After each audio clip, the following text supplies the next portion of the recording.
नमस्कार। पक्ष विपक्ष देख रहे हैं आप, मैं हूं आपके साथ वक्ता दुबे। भारत और बांग्लादेश के प्रधानमंत्रियों ने बीते दिन कई अहम द्विपक्षीय मुद्दों के साथ कई अहम समझौतों पर हस्ताक्षर किए। इसमें गंगा जल बंटवारा संधि के नवीनीकरण पर बातचीत शुरू करने का फैसला भी शामिल है।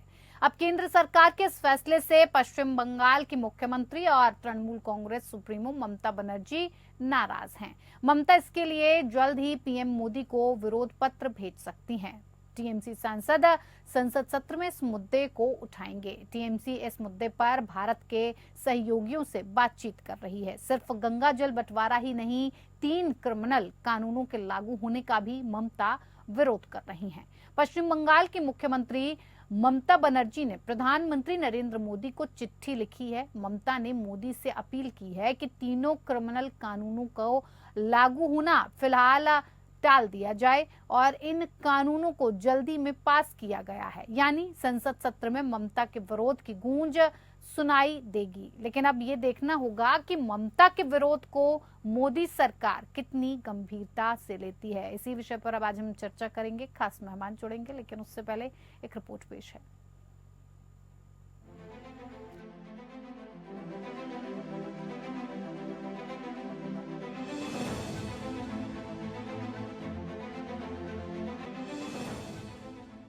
गंगा जल बंटवारा संधि से ममता नाराज हैं। भारत और बांग्लादेश के प्रधानमंत्रियों ने बीते दिन कई अहम द्विपक्षीय मुद्दों के साथ कई अहम समझौतों पर हस्ताक्षर किए हैं। इसमें 1996 गंगा जल बंटवारा संधि के नवीनीकरण पर बातचीत शुरू करने का फैसला भी शामिल है।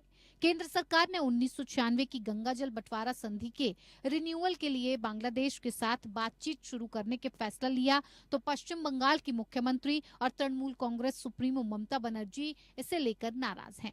बताया जा रहा है कि मामले को लेकर वो विपक्षी दलों के इंडिया गठबंधन के नेताओं के संपर्क में हैं। खबर ये भी है कि ममता औपचारिक विरोध दर्ज कराने के लिए जल्द ही प्रधानमंत्री नरेंद्र मोदी को पत्र लिख सकती हैं। केंद्र सरकार के इस फैसले पर राज्यसभा में तृणमूल कांग्रेस नेता डेरेक ओब्रायन का कहना है कि पश्चिम बंगाल भी इस संधि का भागीदार है, लेकिन उससे राय नहीं ली गई है। अब पश्चिम बंगाल की राय के बिना फरक्का गंगा संधि का नवीनीकरण किया जा रहा है। यहां तक कि पिछली संधि के तहत हमारा बकाया भी नहीं चुकाया गया है। दरअसल इस समझौते का ममता बनर्जी शुरू से ही विरोध करती रही हैं। सितंबर 2011 में तत्कालीन प्रधानमंत्री मनमोहन सिंह की बांग्लादेश यात्रा के दौरान हस्ताक्षर होने थे, लेकिन पश्चिम बंगाल की मुख्यमंत्री ममता बनर्जी की आपत्तियों के कारण इसे अंतिम समय में स्थगित कर दिया गया था। इसी तरह ममता बनर्जी लंबे समय से जल बंटवारे समझौते का विरोध करती रही हैं। उन्होंने राज्य में कटाव, गाद और बाढ़ के लिए फरक्का बैराज को दोषी ठहराया है। गंगा नदी के पानी के बंटवारे पर बांग्लादेश और भारत के बीच फरक्का समझौता 2026 में समाप्त होने वाला है। ऐसे में प्रधानमंत्री नरेंद्र मोदी ने ऐलान किया कि भारत और बांग्लादेश 1996 गंगा जल बंटवारा संधि के नवीनीकरण पर फिर से बातचीत शुरू करेंगे और जल्द ही भारत की एक टेक्निकल टीम बातचीत और तीस्ता नदी के संरक्षण और प्रबंधन को लेकर बांग्लादेश का दौरा करेगी। सिर्फ गंगा जल बंटवारा ही नहीं, 3 क्रिमिनल कानूनों के लागू होने का भी ममता विरोध कर रही हैं। पश्चिम बंगाल की मुख्यमंत्री ममता बनर्जी ने प्रधानमंत्री नरेंद्र मोदी को चिट्ठी लिखी है। ममता ने मोदी से अपील की है कि तीनों क्रिमिनल कानूनों को लागू होना फिलहाल टाल दिया जाए। इन कानूनों को जल्दी में पास किया गया है। ममता बनर्जी ने लेटर में लिखा, लोकसभा ने आपराधिक कानूनों के तीनों बिलों को तब पास किया जब 146 सांसदों को सस्पेंड किया गया था। कुछ महीनों में चुनाव होने थे। सरकार ने संसद में बिना चर्चा कराए एक तरफा तरीके से बिल पास करा लिए। जिस दिन बिल पास हुए उस दिन लोकसभा से करीब 100 सदस्यों और दोनों सदनों से कुल मिलाकर 146 सांसदों को निलंबित किया गया था। मेरी प्रधानमंत्री मोदी से अपील है कि कम से कम इन बिलों को अभी लागू होने से रोकें। अब जब चुनाव हो चुके हैं और नए संसद सदस्य चुनकर आ चुके हैं, तब कानूनों में हुए बदलावों को संसद के सामने रखा जाना चाहिए। मेरा भरोसा है कि अगर कानून लागू नहीं होते हैं और उनका रिव्यू किया जाता है तो इससे लोगों को न्याय व्यवस्था में विश्वास बढ़ेगा और देश में कानून का शासन लागू होगा। बंगाल की सीएम ने संसद से इन कानूनों की नई समीक्षा कराने की मांग की है। दरअसल 3 नए आपराधिक कानून 1 जुलाई 2024 से लागू हो जाएंगे। सरकार ने 24 फरवरी 2024 को इससे जुड़ी अधिसूचना जारी की थी। यानी इंडियन पीनल कोड आईपीसी की जगह भारतीय न्याय संहिता, क्रिमिनल प्रोसीजर कोड की जगह भारतीय नागरिक सुरक्षा संहिता और एविडेंस एक्ट की जगह भारतीय साक्ष्य अधिनियम लागू हो जाएगा। अब जबकि सोमवार से संसद सत्र शुरू हो गया है, तो गंगा जल बंटवारा और 3 क्रिमिनल कानूनों के विरोध में ममता को संसद में विपक्ष का साथ मिल सकता है। यानी ममता के विरोध की गूंज संसद में सुनाई देगी। अब देखना है कि ममता के विरोध को मोदी सरकार कितनी गंभीरता से लेती है। Bureau report, APN.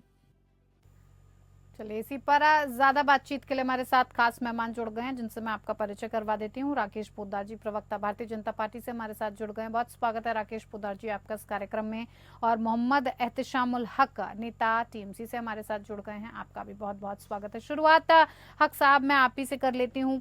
आखिर विरोध की वजह क्या है और क्या आपत्तियां हैं आपकी? किस तरह का विरोध ममता बनर्जी की तरफ से जताया जा रहा है? किस चीज का विरोध कर रही है ममता बनर्जी? क्या आपत्ति है आपको?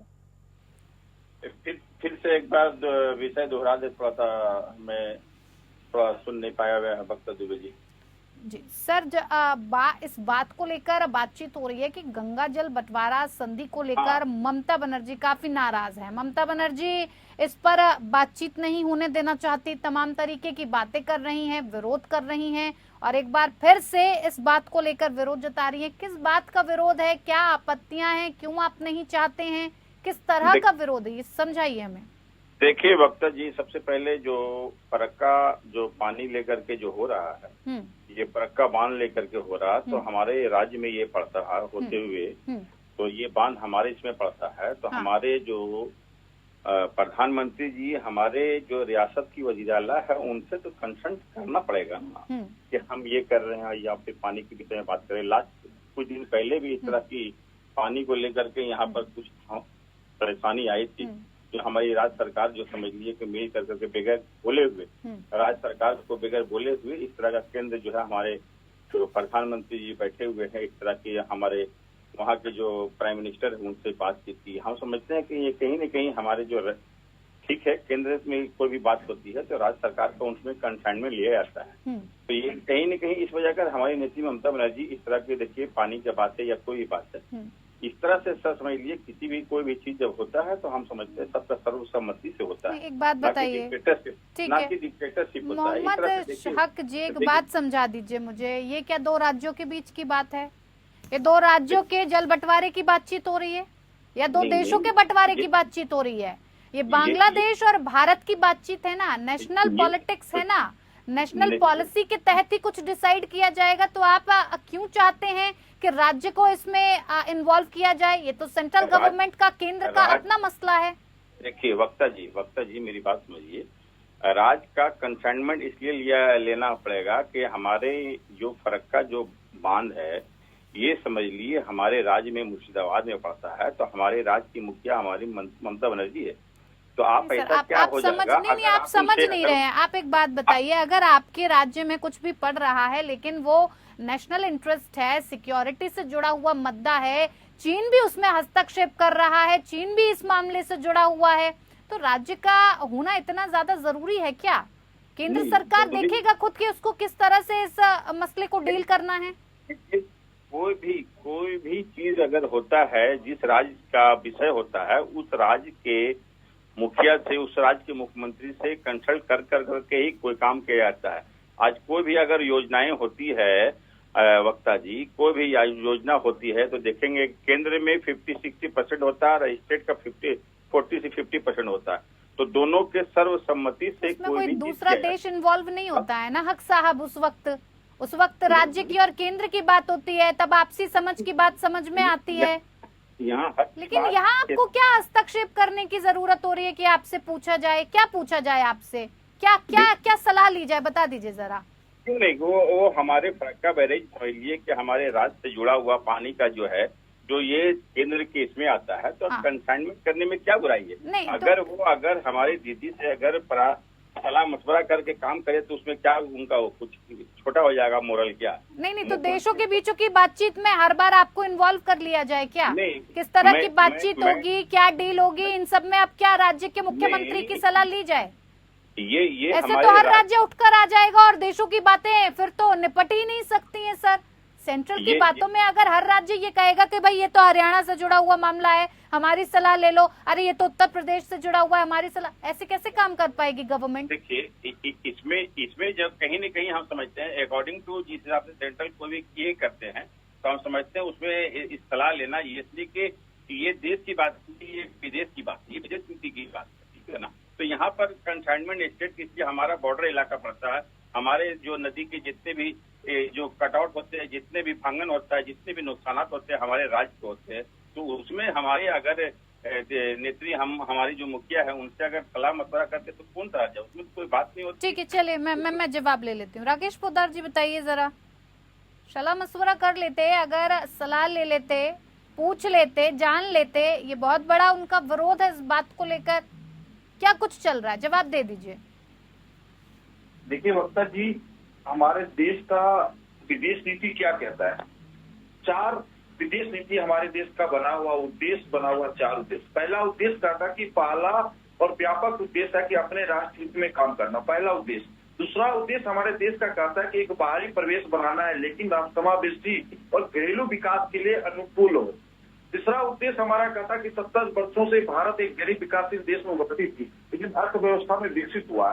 चौथा उद्देश्य कहता है कि भारत में 30 मिलियन सशक्त प्रवासी हैं जिनमें अनावासी और भारतीय हैं, विदेश में उनकी उपस्थिति है, अधिकतम लाभ प्राप्त करना है और द्विपक्षीय संबंध को मजबूत करना है। यानी 4 उद्देश्य हमारे विदेश नीति कहती है। बाकी रहा, इन्होंने जो गंगा जल से बात कर रहे थे, देव गौड़ा साहब जो थे पूर्व प्रधानमंत्री हमारे 1996 में, उन्होंने समझौता किया था, लेकिन आज केंद्र सरकार और बांग्लादेश के प्रधानमंत्री और हमारे प्रधानमंत्री जी इस बात पर बातचीत कर रहे हैं और टेक्निकल टीम को भेजना चाहते हैं। तीस्ता नदी की भी बात कर रहे हैं और भागीरथी नदी की भी बात कर रहे हैं, जो मुर्शिदाबाद में जो है जहां पानी की संकट मई और जून और जुलाई में होती है, जिस कारण से हम लोग चाहते हैं कि बांग्लादेश से भी हमारे देश में पानी आए या हम उसको रोकने का काम कर रहे थे। इनका एकदम मकसद है कि बंगाल जो है भारत का एक अंग है, तो भारत तो विदेश तो है नहीं, वो हमारे भारत का अंग है बांग्लादेश। बंगाल हमारा भारत का अंग है। उसको मुखिया से पूछने की क्या जरूरत है?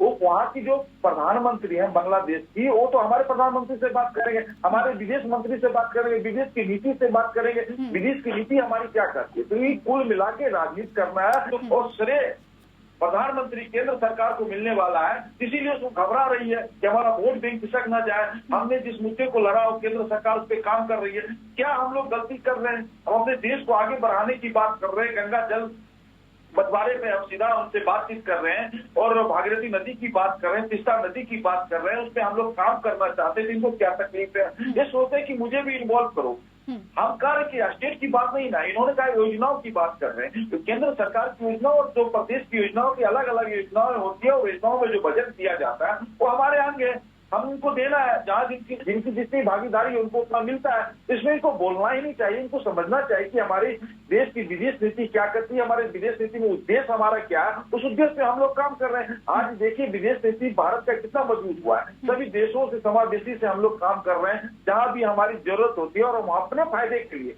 हमारा विदेश नीति कहता है कि हमेशा अपने राष्ट्र हित में जो हमको फायदा होगा उसी पे हम समझौता करेंगे। हमारे देश के प्रधानमंत्री 10 साल रहे हैं, जितने भी विदेश नीति पे समझौता हुआ तो हमारे देश के लिए जो हमारे देश का फायदा हो सकता है उससे हमने समझौता किया, किसी और देश को तो फायदा पहुंचाने की बात नहीं करी। आज भी बांग्लादेश से हम जो समझौता कर रहे हैं पानी पे या भागीरथी नदी पे या मुर्शिदाबाद के मुद्दे पे, तीस्ता नदी पे मुद्दे पे, जितने मुद्दे पे हम अपने देश के फायदे के लिए कर रहे हैं। ये नहीं है कि हम बांग्लादेश को कुछ दे रहे हैं, उनसे उल्टा लेने की हम बात कर रहे हैं।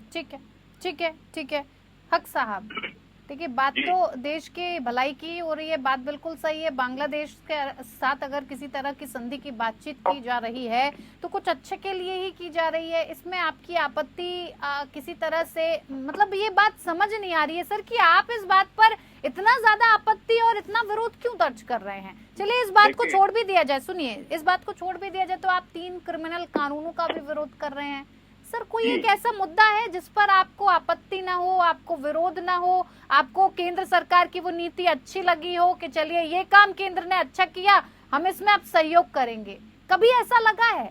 क्यों बंगाल सरकार एक अलग ही ट्रैक पर चलने की कोशिश करती है? बख्तर जी आपने जो अभी कहा कि 3 जो कानून जो बने हैं, ये जो नया 1860, 1898, 1872, ये कहीं न कहीं ये हमारे 146 सांसद जो राज्यसभा और लोकसभा में ये लोग प्रेजेंट नहीं थे, इन लोगों को सस्पेंड कर दिया गया था। उसके बाद में ये कानून पास किया है। तो हमारी नेत्री ममता बनर्जी ने लिखा है, रिक्वेस्ट किया है कि प्राइम मिनिस्टर से कि आपने जो ये पास किया है, ये तो कहीं न कहीं समझ लिए कि इस पर जो है गौर किया जाए और इसको आप जो है निलंबित कर दें। इसको इसलिए कि ये ऐसे सूरत में पास हुआ है जिसमें अपोजिशन जो हमारे कोई भी, हमारा भारत सरकार का हमारा कॉन्स्टिट्यूशन है, संविधान है, नियम है, सिस्टम है कि कोई भी अगर बिल पास होता है तो जिसमें अपोजिशन की मौजूदगी होती है तो वो तो एक काला दिवस के तौर पर मैं कहूंगा कि 140 सांसदों जो हमारे निष्कासित किए गए, तो इस तरह का उसके बाद में फिर ये तीनों जो समझ लिए कि इस तरह से पास किया गया। तो आपको शायद मालूम होगा कि हमारे पी चिदम्बरम जी जो हमारे कलकत्ता आए हुए थे, हमारे मुख्यमंत्री ममता बनर्जी से उन्होंने मुलाकात की, इसलिए वो अस्थायी समिति के सदस्य, तो बात समझना होगा। हम लोगों को हमारी नेत्री जो भी काम करती है, समझ लिए वो सोच विचार के काम करती हैं। अपने प्रधानमंत्री को उन्होंने चिट्ठी में लिखा, रिक्वेस्ट किया कि आप जो ये तीनों जो समझ लिए कि न्याय संहिता जो समझ लिए भारतीय नागरिक और इस तरह से भारतीय शहादत संहिता 2023 का जो आप ये किया है, इसको कहीं न कहीं आप इसकी कर दिया जाए। इसलिए कहीं न कहीं ये समझ लिए कि हमारे पार्लियामेंट के मेंबर ऑफ पार्लियामेंट हमारे दोनों सदनों में मौजूद नहीं थे। तो यहाँ कौन सी आपत्ति वाली बात है? ममता बनर्जी कोई आपत्ति वाली बात? ममता बनर्जी कोई भी काम करती है तो देश के हित में करती है, जनता को सोचना चाहिए। आप लोगों को, हमारे जो राकेश पोद्दार जी बोल रहे हैं इस तरह का तीस्ता, और ये तीस्ता हमारे बंगाल में आता है और ये फरक्का बांध जो आता है, तो ये पानी भी बेचने का काम समझिए। देश तो कहीं न कहीं बिक रहा है, हर संपत्ति बेचने वाली बात आ जाए। तो इस तरह हमारी ममता बनर्जी सही कोई भी काम करती है बहुत सोच समझ के। भारत में एक ऐसी इकलौती नेत्री है जो बहुत ही संतुलित दिमाग रख करके कोई भी चीज सोच करके अपने वो विचार विमर्श करती है। तो हमारे समझ लिए ये जो तीनों बिल के लिए जो हमारे प्रधानमंत्री जी को लेटर दिए हैं, तो ये इन्होंने इन्फॉर्मेशन दिया है कि आपने ये जो तीनों बिल किए हैं, इसको कहीं न कहीं समझ लिए आप इसको ये करें। ठीक है, जवाब दे दीजिए राकेश पोद्दार जी। ममता बनर्जी कह रही है इतनी जल्दी आखिर क्या थी कि 146 सांसदों को आपने निरस्त कर दिया, उनको निलंबित कर दिया, वो बाहर कर दिए गए और उसके बाद आप जल्दी में ये तीनों कानून पास कर देते हैं। क्या जल्दबाजी रही? बाद में नहीं हो सकता था? अब वो अपील कर रही हैं कि इन पर थोड़ा विचार किया जाए, इनमें बदलाव किया जाए या इन्हें लागू करने से अभी फिलहाल रोका जाए। जी वक्ता जी, मैं 140 सांसदों को निलंबित करने की बात पे मैं एक चीज जानना चाहता हूँ। जब हम लोग पुराने संसद भवन के अंदर थे उस समय हम लोगों ने समावेशी के साथ हम लोगों ने विपक्ष और पक्ष के सभी नेताओं को समीक्षा बैठक की गई, जिसमें कहा गया था, जिसमें हमारे राहुल गांधी जी भी थे, तृणमूल कांग्रेस के भी नेता थे, मतलब सर्वदलीय बैठक हुई। इस बैठक में स्पष्ट रूप से कहा गया कि हम जो नए संसद भवन में जाएंगे तो हम 303 के क्रमांक के अनुसार हम लोग ना कागज को फाड़ फीट करेंगे, ना फेंकने का काम करें, ना जो हमारे सभापति हैं उनके बैरल में जाने का काम किया। इन्होंने क्या किया, वहां पर कागज फाड़ने का काम किया, बैरल में जाने का काम किया। और मैं एक रूप और कहना चाहता हूँ, इन्हीं के सांसद, तृणमूल के ही सांसद जी जिस समय राहुल गांधी जी उनका वीडियो बना रहे थे, उपराष्ट्रपति जी का नकल कर रहे थे, किस तरह पैंट पहनते हैं, किस तरह शर्ट पहनते हैं, किस तरह चलते हैं, बड़ा हिरना से बोलना पड़ता है। कैसे बोला इन लोगों ने किया, उनका उपराष्ट्रपति जी का मजाक उड़ाने का काम किया। तो कहीं ना कहीं उसे निकालने की बात में क्रिमिनल कानून की बात कर रहे हैं हम। कार्य की लोकसभा में पारित हुआ, राज्यसभा में पारित हुआ, तब जाके बिल पास होता है। कोई माननीय प्रधानमंत्री जी, चाहे गृह मंत्री जी, चाहे रक्षा मंत्री जी, कोई भी कैबिनेट में पास नहीं होता है जब तक लोकसभा में बिल पास नहीं होगा, राज्यसभा में बिल पास नहीं होगा, तब तक राष्ट्रपति के पास नहीं जाएगा, सुप्रीम कोर्ट में नहीं जाएगा। कैसे पास होगा? कुल मिला के मैं कहना चाहता हूँ कहीं ना कहीं लोकसभा में पारित हुआ है, राज्यसभा में पारित होकर ही बिल पास हुआ है। उसके बाद हमने कहा कि ये लोग कहते हैं कि हमारी ममता बनर्जी जी हमारे किसी विषय पे आप इंडी गठबंधन के नेता हैं, आप मुद्दे को उठाते हैं, आप क्यों नहीं करते? राहुल गांधी जी तो विपक्ष के नेता बने, उनसे बातचीत कीजिए, उनसे कहिए सरकार को सहयोग करे, सरकार जहां अच्छा काम करे। जैसे हमने पानी पे आज बांग्लादेश के साथ हम समझौता कर रहे हैं, अच्छी बात है ना। हम तो कहे कि मई, जून और जुलाई में हमारी पानी की कमी रहती है, हम नहीं देना चाहते बांग्लादेश को, तो इनको क्यों तकलीफ हो रहा भैया? हम तो अपने देश की पानी रोकना चाहते हैं, एक है बेचना चाहते हैं। हम तो रोकने की बात कर रहे हैं कि भागीरथी नदी में मई, जून और जुलाई में पानी की किल्लत होती है, और हम लोगों ने, हमारे देश के प्रधानमंत्री ने बांग्लादेश के प्रधानमंत्री से कहा कि मई, जून और जुलाई में मैं पानी नहीं दूंगा, हमारी ये किल्लत रहती है, इस पानी को मैं रोकूंगा मुर्शिदाबाद में, आपको नहीं दूंगा। इसमें इनको क्यों दिक्कत होती है भैया? तो हम कुल मिला के हम कहना चाहते हैं कि ये लोग जो है राजनीति करना चाहते हैं, और राजनीति का जो दायरा है, स्तर इन्होंने बहुत नीचे स्तर तक गिराने का काम किया। किसी भी कार्य पे देश के प्रधानमंत्री के लोग आज तक सहयोग नहीं किए, जनता का ही सहयोग, जनता का ही आशीर्वाद से देश के प्रधानमंत्री तीसरी बार प्रधानमंत्री बने। इन्होंने तो कहा कि संविधान खतरे में होगा देश का प्रधानमंत्री जब बनेंगे, तो देश के प्रधानमंत्री जैसे प्रधानमंत्री बने उन्होंने संविधान के पुस्तक ग्रंथ को ठीक है, जल्दी जल्दी में कानून लागू कर दिया। ठीक है पोद्दार जी, आऊंगी मैं। जल्दी जल्दी में कानून लागू कर दिया, चलिए ठीक है, समझ लेते हैं इस बात को, जल्दी जल्दी में कानून लागू कर दिया, लेकिन इन कानूनों से तो शायद आपत्ति नहीं होगी। जो बदलाव किया गया है कानूनों में, ये भले के लिए किया गया है, इसे और सख्त अगर बनाया गया है तो आम जनता की हिफाजत के लिए ही बनाया गया है, तो लागू करने में क्या दिक्कत परेशानी है? जल्दी हो या देर हो, है तो भले के लिए ही आम जनता की। नहीं, क्रिमिनल कानून है, कोई ऐसा कानून तो हम लोगों ने बनाया नहीं कि जनता को ठगने का काम कर रहे हो। ठीक है जी, हक साहब। डॉक्टर जी, ये हमारे राकेश पोद्दार जी जिस हिसाब से कह रहे हैं कि सरकार को सहयोग करें, तो सरकार को क्या बनती नहीं है? जो सरकार में बैठे हुए हैं उनको क्या अपोजिशन को हम सपोर्ट करें, सहयोग करें, उनका सर्वसम्मति ले, उनका क्या है, उनका हम मतलब सुने, ना कि अपने मन से समझ लिए 140 सांसदों को दोनों को राज्यसभा लोकसभा से सस्पेंड कर करके और उनको बहिष्कार कर करके आप बिल पास कर ले। ये क्यों सा लिखा हुआ है? ये कहाँ संविधान है? ये तो कहीं न कहीं हिटलर शाही, तानाशाही वाली बात है। कानून राकेश पोद्दार जी सुनने तो दीजिए सर, ऐसे नहीं सर, मैं आऊंगी, नहीं मैं सर आऊंगी, देखिए धैर्य से सुनिए। आप धैर्य रखिए, कान में सुनने का तो रखिए। मैं आपको सुन रहा था सर, हाँ। आपको पूरी टाइम दे रही थी वक्ता जी, तो आप हमारी बात भी सुनिए। यहाँ हमारे जमहूरियत का हमारा मौलिक अधिकार है कि अपोजिशन पार्टियों को तमाम सर्वसम्मति से कोई भी चीज पास होता है तो सर्वसम्मति से होता है, इतना जल्दबाजी क्या? आज देखिए क्या परिस्थिति भारतीय जनता, आप जो बोले कि तीसरी बात जो बनी है सरकार आपकी, तो ये समझ लिए बैठाके के सारे बने हैं। आप क्या परिस्थिति आपकी? देखिए आज अयोध्या जहाँ इतना बड़ा विख्यात मंदिर बना, आज देखिए वहाँ से आप शिकस्त हुई, बड़ी बड़ी बात नहीं बोलिए आप। राकेश पोद्दार जी, जनता आपको समझ लिए नकार दिया इस बार 2024। फिर भी पहली पार्टी तो है ना सर, 240 सीटों के साथ आगे है, ये तो देखेंगे ना पार्टी है, वो तो हम समझ रहे हैं। कहीं न कहीं ये एक टेक्निक के जरिए से हुई है, कहीं न कहीं ये टेक्निक के जरिए से हुई।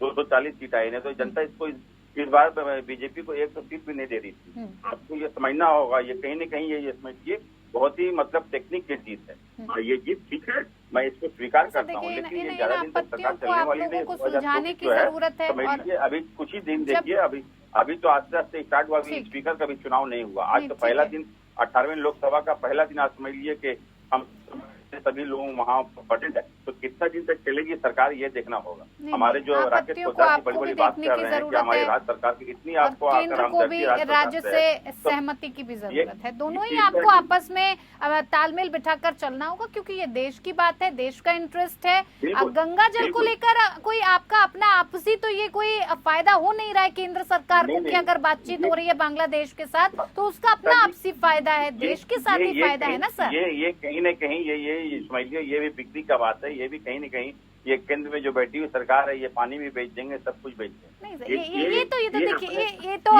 फिर तो कुछ भी कहा जा सकता है, अगर एक भरोसा नहीं है तो फिर तो कुछ भी कहा जा सकता है। सर बहुत बहुत धन्यवाद आप सभी मेहमानों का हमारे साथ इस खास पेशकश में जुड़ने के लिए। पक्ष पे पक्ष में इतना ही, नमस्कार।